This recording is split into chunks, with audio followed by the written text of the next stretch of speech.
Imagine walking into a seemingly safe room, only to have it explode around you. This was the grim reality for many during World War II.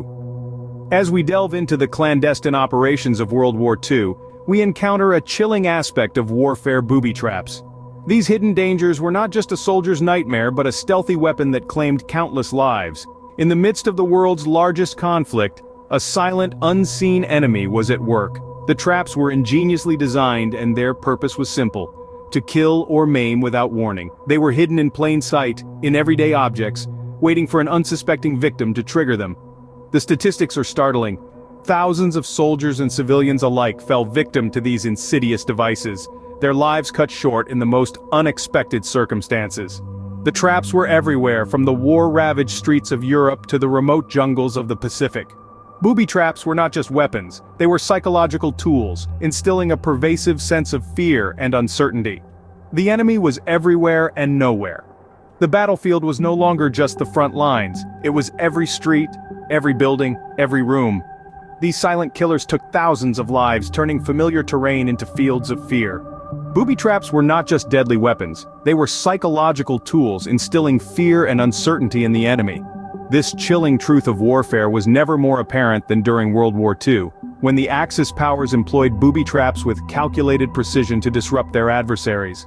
The psychological warfare that booby traps brought to the battlefield was the fear of the unknown. They were invisible enemies, lurking within the shadows, waiting to strike when least expected. The mere possibility of their presence was enough to slow down operations, as troops had to tread with extreme caution, never knowing if the next step could be their last. Let's delve into some specific incidents. Consider the case of the Allied forces advancing through Italy. The German forces retreating north left behind a trail of booby traps.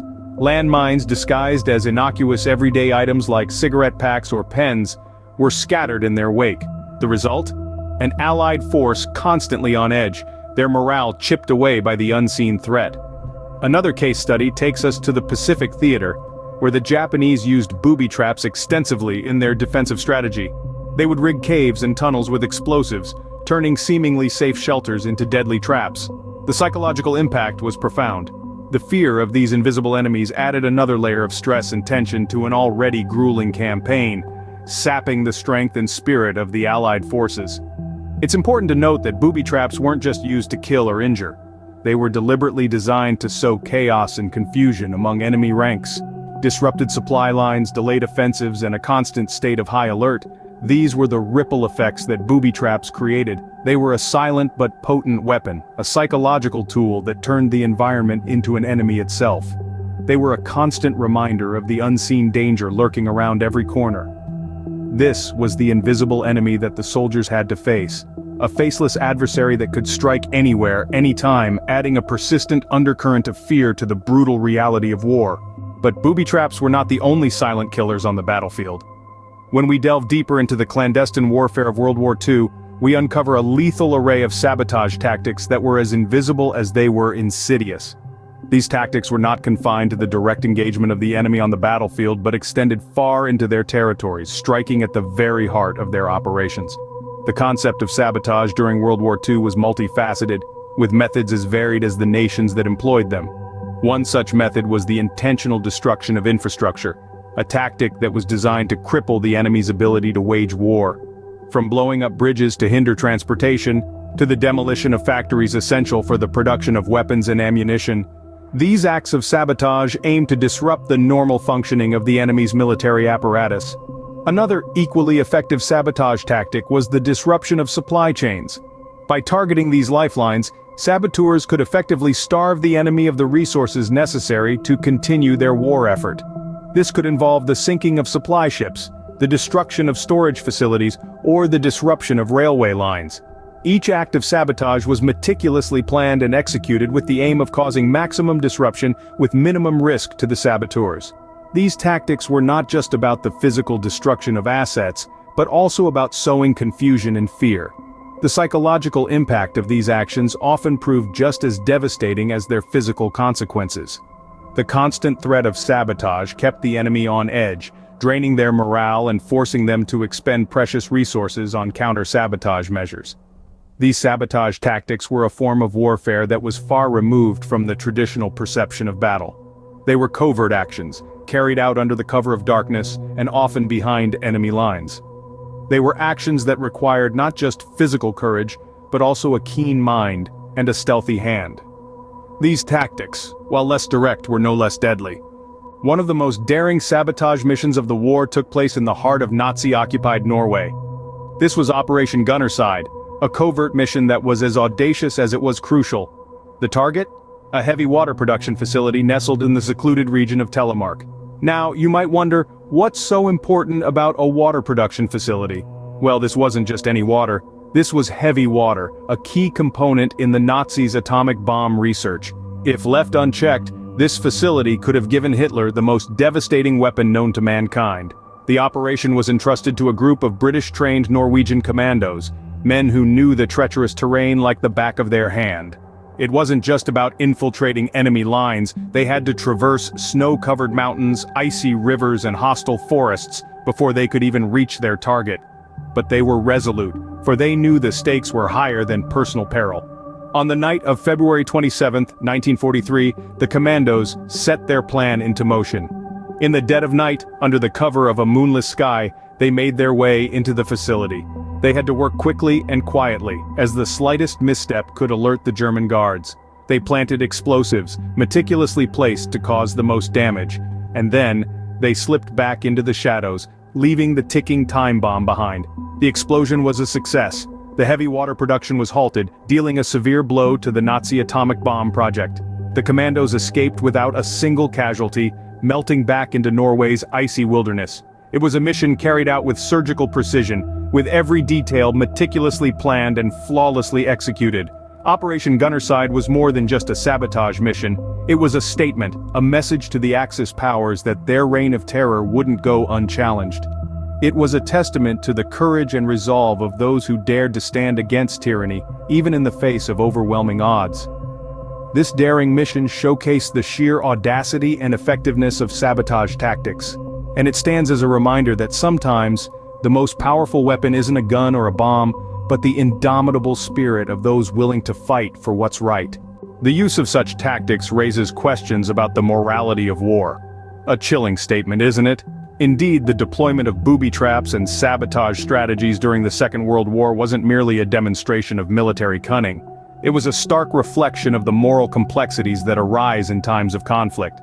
From one perspective, some might argue that these tactics were a necessary evil. War, after all, is not a gentleman's duel.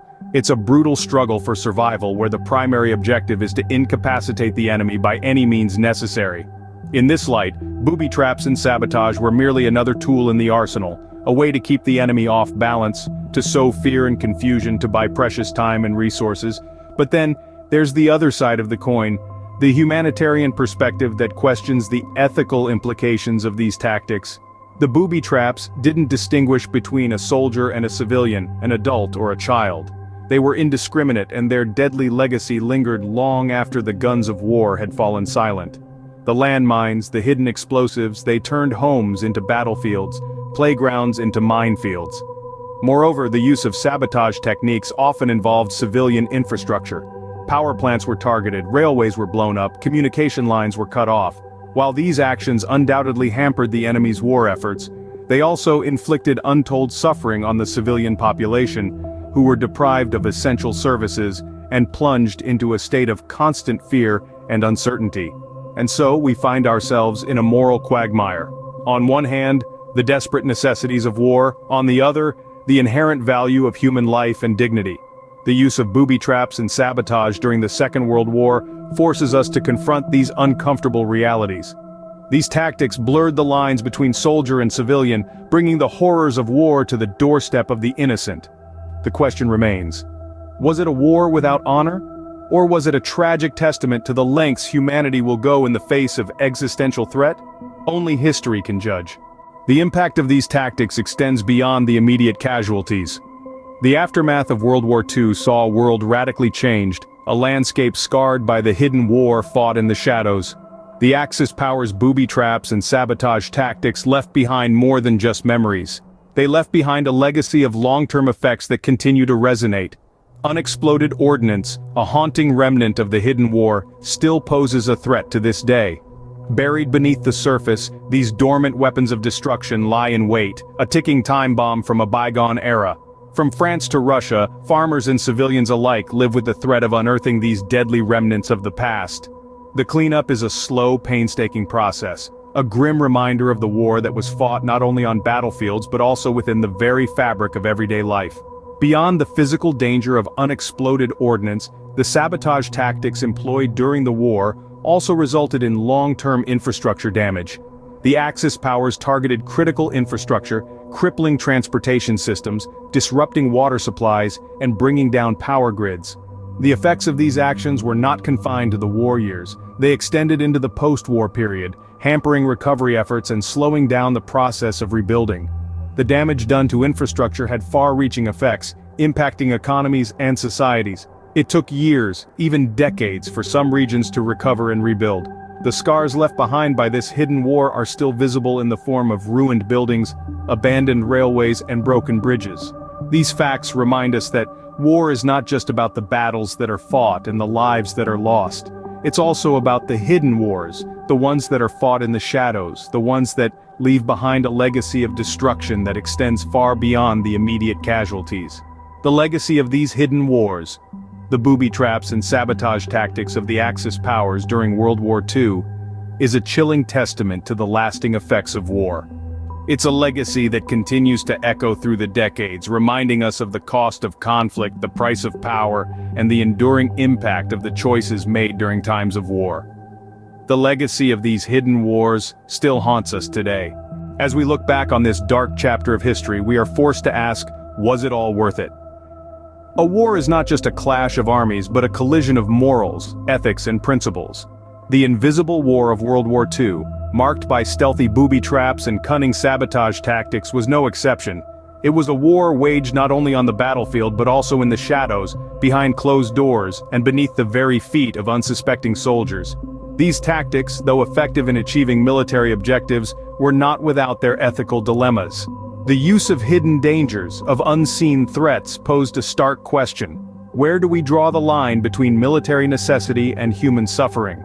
The invisible war blurred this line, making it a nebulous and contested frontier.